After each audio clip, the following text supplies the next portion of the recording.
Hey, how's it going, guys? So, it's been a while since I've made an update on this thing, so I thought I would show you guys what I have going on with the AE86. So, I haven't been doing a whole lot with it. I've been trying to get it to run right. As you can see, I have the throttle bodies off of it right now, and I'm going to get into that in a second, but first I wanted to show you something cool that I got for it. And that is, I got a new steering wheel. So this is a Momo steering wheel, the prototypo, and it doesn't say Momo here because this is part of my quick disconnect thingy that I have on there. But yeah, I got a nice new steering wheel. The steering wheel that I had for it was for an Audi, and apparently it's a pretty nice, rare steering wheel that I had, but the splines weren't exactly right, so it was kind of loose. So I've got nice, solid steering wheel now. Okay, so now,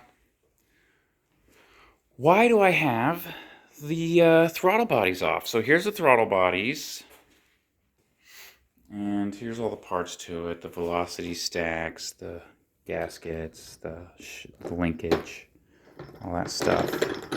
So, I have not been able to get this thing to time right. So the only way that I can get it to run right is if it's way advanced. And the reason why is because it's idling high, so I can't get a good, accurate reading with my timing light. So long story short, like I can time it by ear, but I have no idea what the actual timing is on this thing.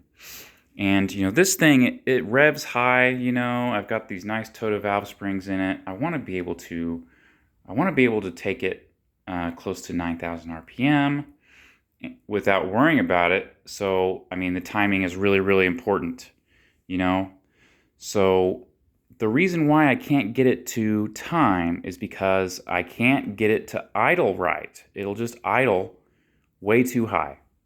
So, I've been messing around with it. And what I decided to do was take the throttle bodies off, and I bought some really special stuff. And what I'm going to do is, so I did some research online, and also a friend of Tony, my friend of mine, Tony, he was telling me about his car. And he's got an RB26 with ITBs. So, I'm thinking maybe the throttle plates aren't sealing. So I bought this special stuff, and it was kind of expensive, but it's like this special stuff that you can seal throttle plates with. And Tomei sells it, but I found out that you can buy it cheaper from aviation companies. Like I bought it from this company that sells a bunch of Boeing parts. So you can see this, it's called DAG 212, and you can use it for sealing throttle bodies, and it's used on like jet engines and stuff, but I'm going to use it on my throttle plates. And basically what I'm going to do, so this little tiny thing was like 20 bucks. This little itty bitty guy was like 20 bucks. And what I'm going to do is I'm going to put it on the throttle plates on that edge to make the throttle plates seal. Because I kind of cleaned it really, really well. And I'm worried that I cleaned the coating off, cleaned it too good. So that's what I'm going to do. But, having these throttle bodies off, one thing I noticed is that each one has a screw, and that I didn't mess with that because I forgot that it had that because it had the velocity stacks that cover it. But I don't know, maybe I can mess with these screws when it's running with the velocity stacks off of it. And each one of them has like all kinds of adjustments on there. So it's got like this stop right here. It's got this place where you can adjust where the throttle bodies mesh in with each other. So each one has all these adjustments on it. So I don't know, I may have I may have jumped the gun buying this stuff and taken them all the way off. Maybe I could have done some adjustments, but here we are. I'm going to seal that. And another thing, so it's got these bolts here that bolt the manifold to the head, and some of them were, I wouldn't say that they were loose, but they weren't super tight. And this thing, from the factory, it has a thermal gasket. So basically it has a gasket, then it has like a piece of like polyurethane or something, then it has another gasket. So it's got this really crazy gasket thing going on. So I imagine those bolts need to be nice and tight. And it's gone through a couple heat cycles. Maybe that's why they weren't super tight. But I went ahead and tightened those. You know, I really torqued them down real good.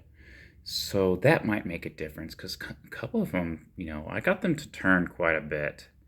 So, okay, so between tightening these bolts, adding this sealer for the throttle plates, and, you know, now I have these screws to play with. Hopefully I can get this thing idling properly so that I can actually get it in time. So I can actually time it with the timing light and know that I'm not gonna like hurt anything if I rev it really high.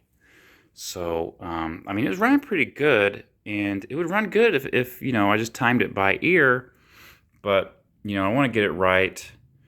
And by the way, it's not 100% right. You can see this is janky. So, I don't know. The answer might be getting a new set of throttle bodies, but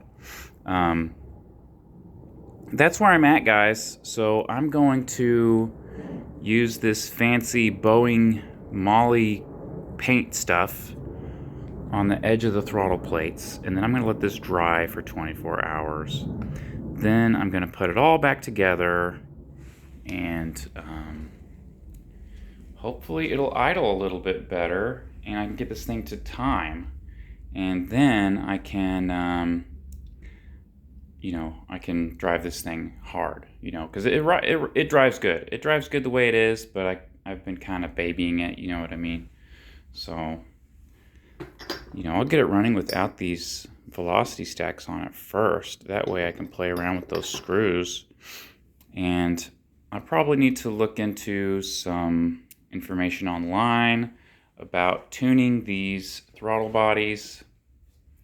You know, ITBs, you kind of gotta tune them, and yeah, maybe I can get it to idle a little bit lower, because it's just idling like at almost 2,000 RPMs. So obviously I'm not going to be able to time it correctly, not with that timing light anyway. So yeah, we'll see what happens.